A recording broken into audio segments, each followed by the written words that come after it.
Bonjour, Mr. Prime Minister. My name is Eva Chipiak.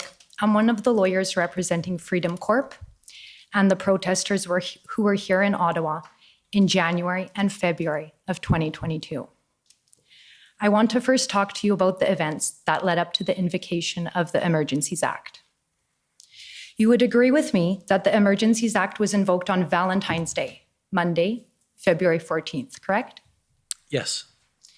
And you are aware that this commission has received evidence from the police and other witnesses that on Monday, February 14th, the Ambassador Bridge was reopened, as was Coots. All the borders were reopened, correct?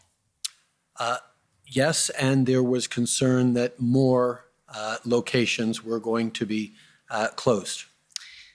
Coots didn't open till Tuesday. Okay, well, we'll review the record for that.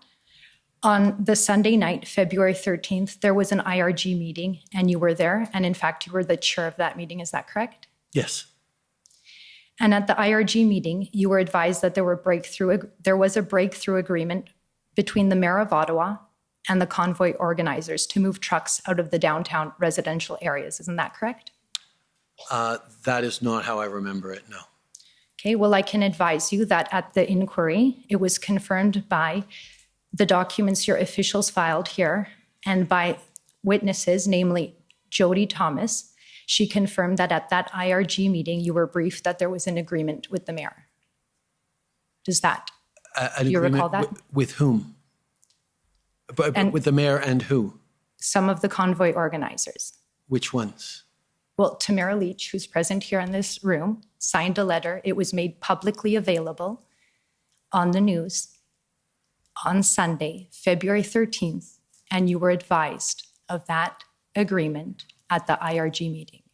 And we were also advised that that agreement wasn't holding and that many of the convoy had decried it as fake news and not actually an agreement that they would abide by. And you learned that on Twitter, is that correct? No, we learned that at the IRG. By whom? By our elected officials. Thanks. And now you should be aware that this commission has also received evidence from city officials and others that the next day, on Monday the 14th, over 100 protest vehicles had moved out of the downtown residential areas under the mayor's agreement prior to your 4:30 p.m. announcement invoking the Emergencies Act. Is that right? I can't speak to that, but I'm sure others have or will. They have. And you are aware of the evidence before this commission from police officials and others who testified that the efforts by the truckers to further vacate the downtown residential areas under the mayor's deal were blocked by the police on both Tuesday and Wednesday, February 15th and 16th. Are you aware of that? No, I am not. My understanding was the police were allowing anyone who wanted to leave to leave. Okay. Would you agree with me that it would have been a far better outcome if you and your colleagues would have allowed the de-escalation agreement with the mayor to be completed, and there would have been no need to invoke the extraordinary powers of the Emergencies Act, including the significant and violent police actions and freezing Canadians' bank accounts? If I could interrupt, Commissioner, it's Brian Gover on behalf of the Government of Canada. The agreement was to move the protesters to Wellington. My friend is misstating the evidence in my submission. I could provide some clarity. Okay, go ahead. It's very well known in the agreement with the mayor that it was to remove vehicles from the downtown residential areas, and yes, Mr. Gover, thank you, to move to Wellington, but out of residential areas apart from Wellington, so thank you.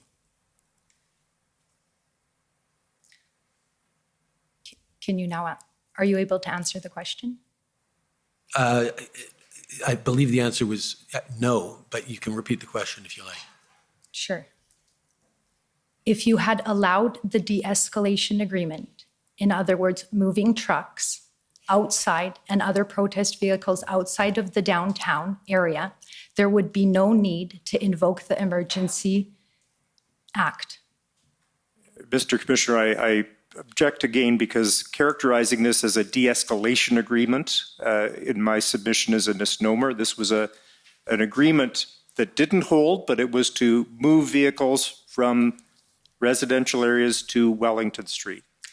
Well, I'll let the question stand. I think it's a question of interpretation. Go ahead. So, no, I don't agree. Thank you.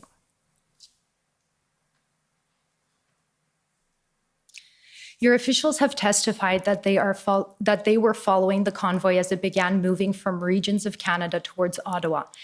And you are aware that thousands of Canadians lined the highways and overpasses to cheer the truckers. Is that right? I can't speak to the number, but yes, Thank you. there were many supporters, yes. Mr. Prime Minister, I would like to read to you an excerpt from 3 of the many statements that Canadians prepared for this commission. Canadians who supported the convoy and explained why. And I would ask the registrar to bring up document ID HRF 401660. If you could turn to page 274, please.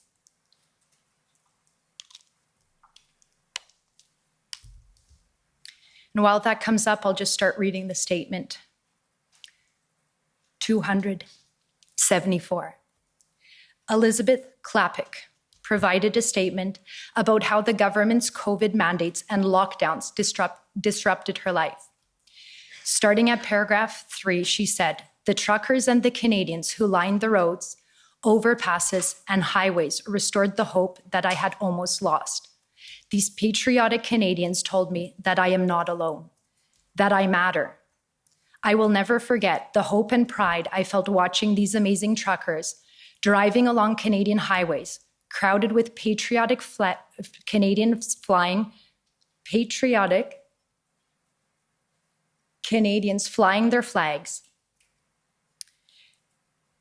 and holding their signs of support. I will never forget the tears I shed as I regained that almost lost hope, that love for my home and native land, that love for my fellow Canadians." At page 235, Ottawa resident Karen Hanna, who obtained a sociology degree from Ottawa University, starting at paragraph 5, stated, "For months, the leader of our country publicly shamed people like me and my husband. Our own family members turned on us, blamed us, and some even told us we don't deserve health care." Paragraph 17. "One of my most emotional moments was dancing on Rideau Street beside a local man. He had tears streaming down his face. All he wanted was a hug. It was very overpowering for him. I met a girl, 22 years old, who just hopped in her car from Winnipeg and just kept driving. She stayed the entire time. I met people who were like family to me, people who gave up everything to come to Ottawa for justice and an explanation." At page 116, here is one of many, many concerned parents and spouses. Sam Crozier at paragraph 8 says, "I am not asking for help. I am begging you to please listen, hear my heart, feel my pain, and help work towards the true North strong and free that we were promised. My husband, an Army veteran who now has PTSD, and not from anything he has seen or done in the forces, but from what our own government has done. Our government has destroyed my life. I, a once optimistic, full of life person, find myself struggling to stay above water now.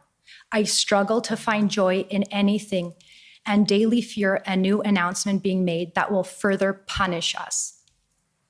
I have written the same email to every member of Parliament daily and been ignored by a large collection of the people meant to be our leaders, meant to be listening to us. Mr. Prime Minister, you have now heard the statements from some of the many concerned Canadians who felt compelled to support the protesters. Do you now understand the reason so many Canadians came to Ottawa with such resolve in the midst of a harsh, cold Canadian winter because of the harms caused by your government COVID mandates, and they wanted to be heard?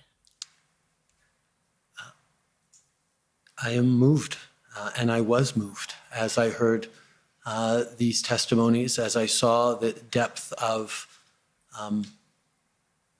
hurt and anxiety about the present and the future expressed by so many people. The COVID pandemic was unbelievably difficult on all Canadians.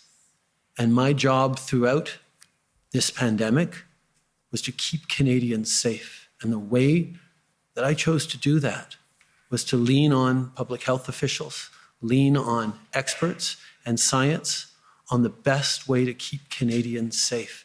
And because Canadians got vaccinated to over 80%, we had fewer deaths in Canada than places that didn't reach that. And every heartbreaking story I hear of a family who sat beside the bed of a loved one dying because they had believed that the vaccines were more dangerous than the disease, I take personally, because I wish I could have done more And to I don't mean convince people to cut to you get off, vaccinated. but I only have 10 minutes, so thank you. That was helpful.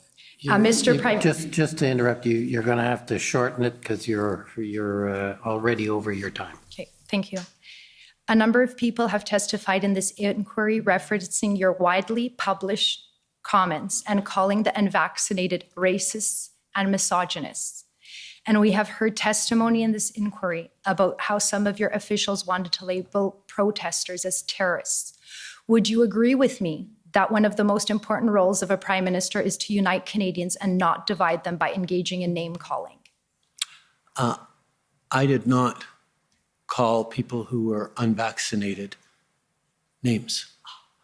I highlighted there is a difference between people who are hesitant to get vaccinated for any range of reasons and people who deliberately spread misinformation that puts at risk the life and health of their fellow Canadians. And my focus every step of the way, and the primary responsibility of a prime minister, is to keep Canadians safe and alive.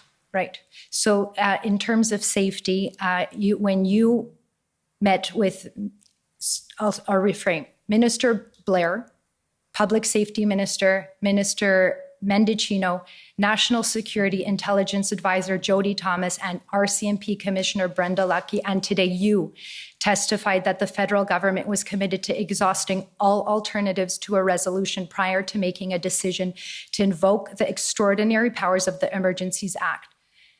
Do you agree that that accurately describes your government's position?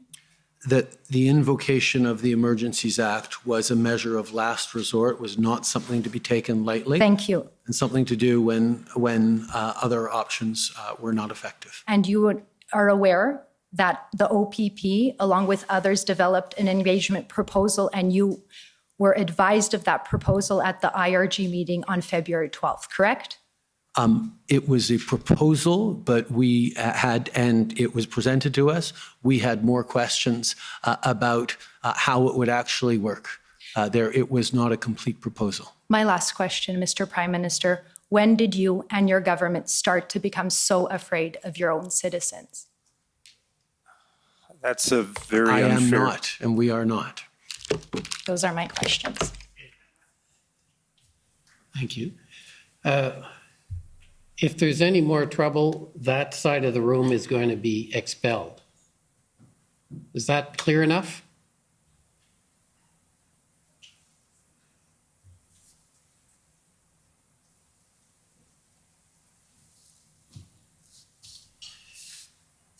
Next, I'll call on the City of Ottawa, please.